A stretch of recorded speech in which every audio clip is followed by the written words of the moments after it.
Kumusta mga kaibigan? Mga kapwa ko mangingisda.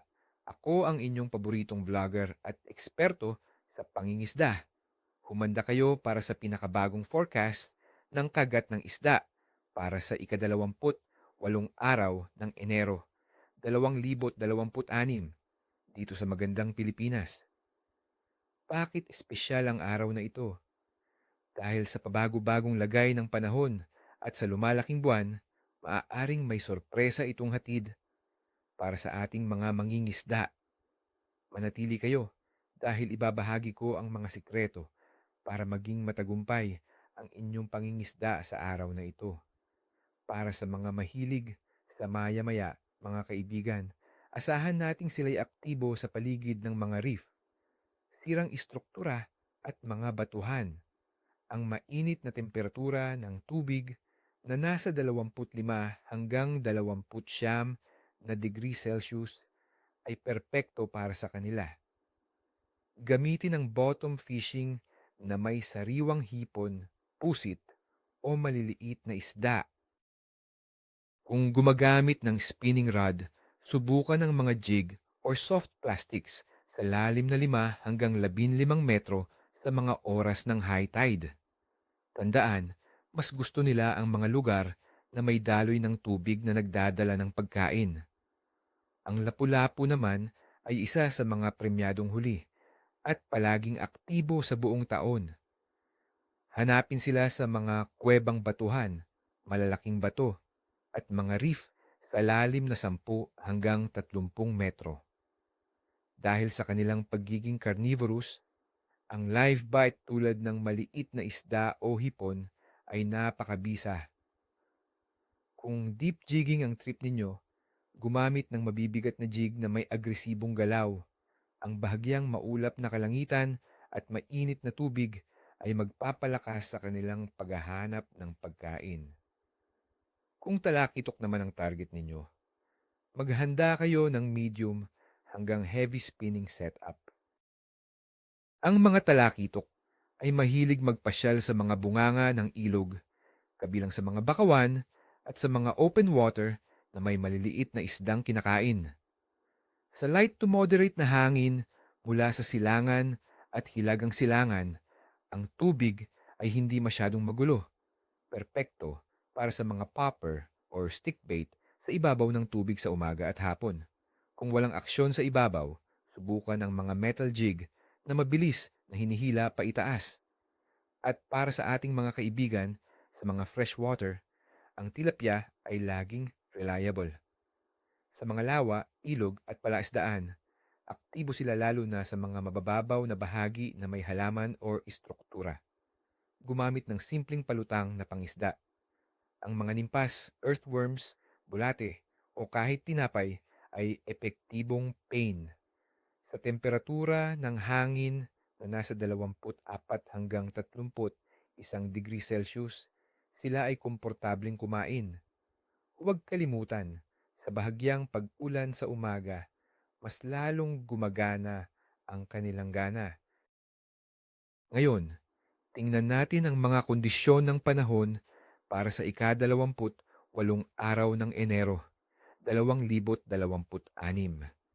Asahan natin ang mga temperatura ng hangin na maglalaro sa 24 hanggang 31 degree Celsius sa buong Pilipinas. Sa Metro Manila, partikular, nasa 27 hanggang 33 degree Celsius. May bahagyang pag-ulan sa araw na may 40% tsansa at bahagyang maulap sa gabi na may 20% tsansa. Ang humidity ay nasa 83%. Ang hangin ay light to moderate mula sa silangan o hilagang silangan sa karamihan ng mga lugar, habang sa Northern Luzon ay maaaring moderate hanggang malakas. Ang presyo ng atmosfera ay inaasahang maging stable, na magandang balita para sa aktibidad ng isda. Ang bahagyang pag-ulan ay maaaring magdala ng sariwang tubig at pagkain sa mga baybayin na lalong makakaakit sa mga isda.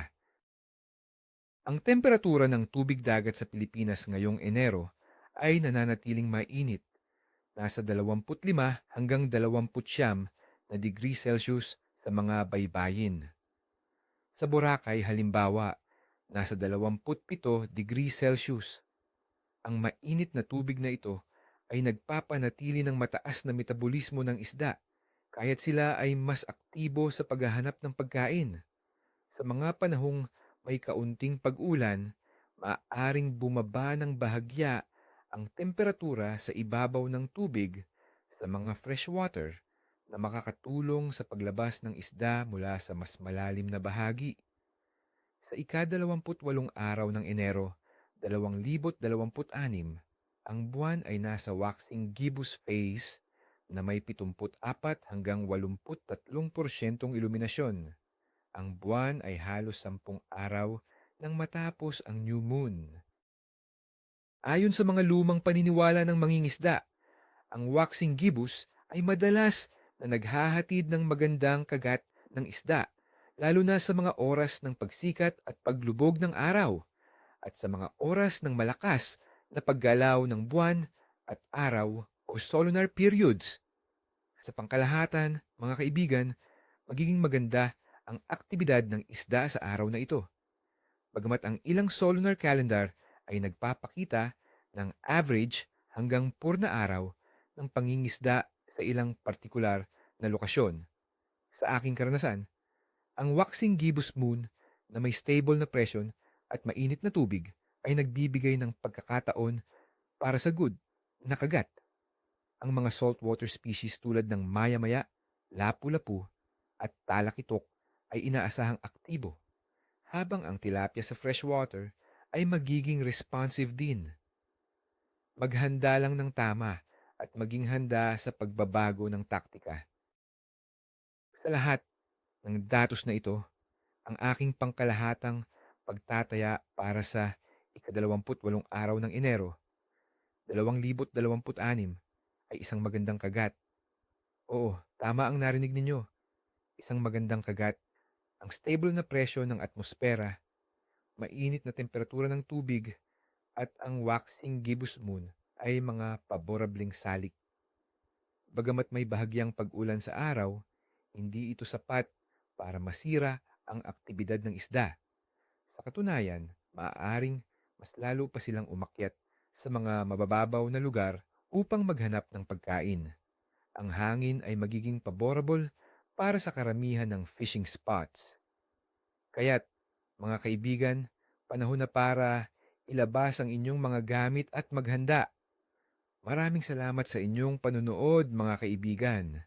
Sana ay marami kayong nahuling kaalaman at inspirasyon para sa inyong susunod na trip sa pangingisda. Huwag kalimutan, ni isa mang buntot, ni isa mang kaliskis. Ibig sabihin, good luck sa inyong pangingisda. Kung nagustuhan ninyo ang video na ito at nakakuha kayo ng mga practical na payo, paki-like naman at mag-subscribe sa aking channel para sa mas marami pang fishing forecast at tips. I-share din ninyo sa inyong mga kapwa mangingisda.